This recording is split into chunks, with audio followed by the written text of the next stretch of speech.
ముందుగా ఈ సమావేశానికి వచ్చిన మీడియా మిత్రులందరికీ కూడా నా ధన్యవాదాలు తెలియజేస్తున్నాను. నిజంగా మీరు నాకు చేస్తున్న సపోర్టు అంతా ఇంత కాదండి, అందుకే మీకు ధన్యవాదాలు తెలియజేస్తున్నాను.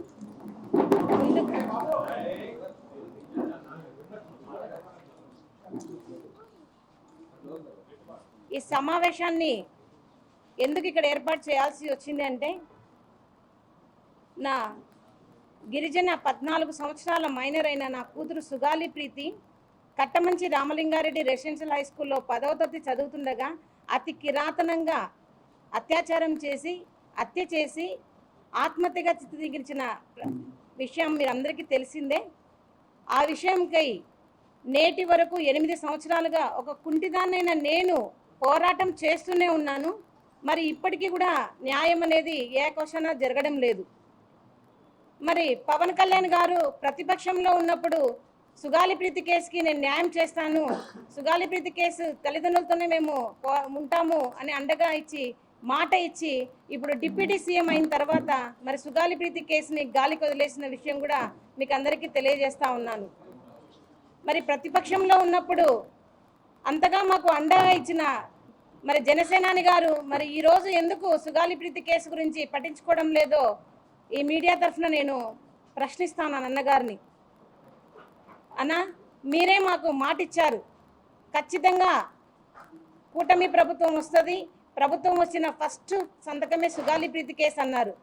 మరి మీరు వచ్చి కూడా అధికారంలోకి 14 నెలలు పూర్తి అయినా కూడా ఇప్పటి వరకు కూడా సుగాలి ప్రీతి కేసులో ఏ విషయం కూడా ముందుకు సాగలేదు.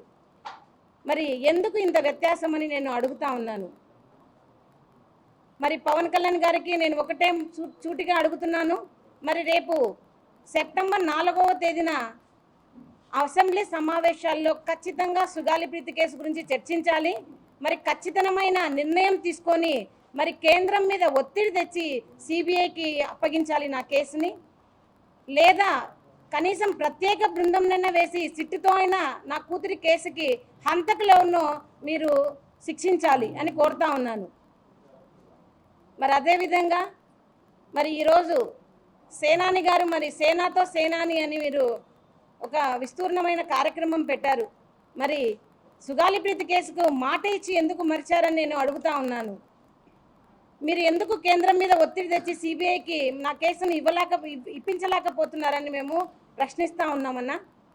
మరి అదేవిధంగా డిప్యూటీ సీఎం పవన్ కళ్యాణ్ గారు చెప్పినప్పుడు హోమ్ మినిస్టర్ అనిత గారి దగ్గర కూడా వెళ్ళి మా బాధను చెప్పుకోవడం జరిగింది. మరి హోమ్ మినిస్టర్ గారు మరి శ్రీకాంత్ అయిన జీవిత ఖైదీకి పెరోల్ ఇచ్చే విషయంలో చాలా బిజీగా ఉన్నారు. మరి సుగాలి ప్రీతి కేసు అసలు కనపడడం లేదు, ఎందుకు ఇంత నిర్లక్ష్యం అని అడుగుతున్నాను.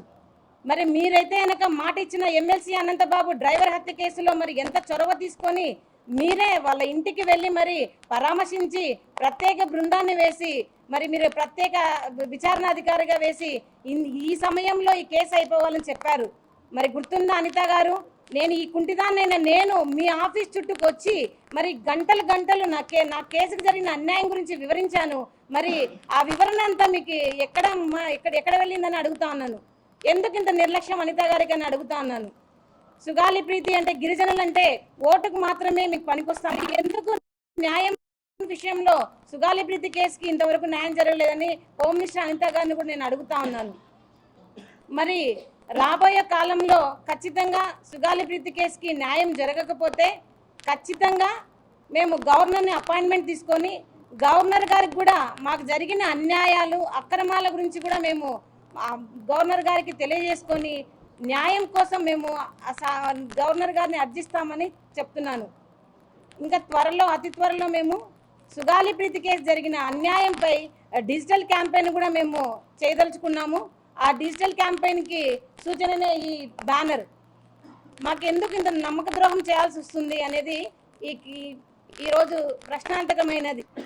మరి అదేవిధంగా ఈ కేసుకి న్యాయం జరగకపోతే కూడా నిరాహార దీక్షకు కూడా మేము పూనుకుంటామని మేము చెప్తున్నాము. ఎందుకంటే ఒక్కటి ఆలోచించండి, 8 సంవత్సరాలుగా మరి కాళ్ళు లేని ఒక అవిటి తల్లి పోరాటం చేస్తుంటే ఎందుకు ఈ ప్రభుత్వాలకు న్యాయం చేయాలనిపించడం లేదో చెప్పండి. మరి మేము మేము ఎంతకాలం ఇలా పోరాడాలి చెప్పండి. స్కూలుకు వెళ్ళి చదువుకోమని పిల్లల్ని స్కూలుకు పంపిస్తే కీచకంగా అత్యాచారం చేసి హత్య చేసిన వాళ్ళని శిక్షించండి ముద్దాయిలంటే మీకు ఎందుకు అంత ప్రేమిస్తున్నారు ముద్దాయిలను? ఎందుకు శిక్షించరని అడుగుతా ఉన్నాను. మరి లోకేష్ బాబు గారు మీ రెడ్ బుక్లో సుగాలిప్రీతి హంతకుల పేర్లు ఉన్నాయా లేవా చెప్పండి. ఎందుకు ఇంత నిర్లక్ష్యము ప్రభుత్వానికి గిరిజనులంటే చెప్పండి అని అడుగుతా ఉన్నాను.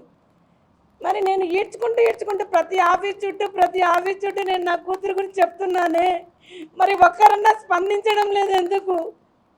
ప్రతిపక్షంలో ఉన్నప్పుడు సుగాలిప్రీతి కేసు గుర్తున్నప్పుడు అధికారంలోకి వచ్చిన తర్వాత ఎందుకు మీకు గుర్తుకు రాదని నేను అడుగుతున్నాను.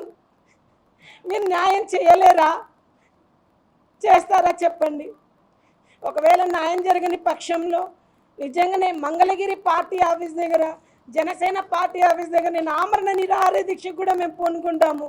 ఎందుకంటే ఒక తల్లిగా నా బాధ నా కూతురికి మనశ్శాంతిని కలిగించాల. ఆ మనశ్శాంతి కలిగించడానికి నేను ఎంత దూరమైనా పోరాటం చేస్తానని మీడియా ముఖంగా తెలియజేస్తున్నాము.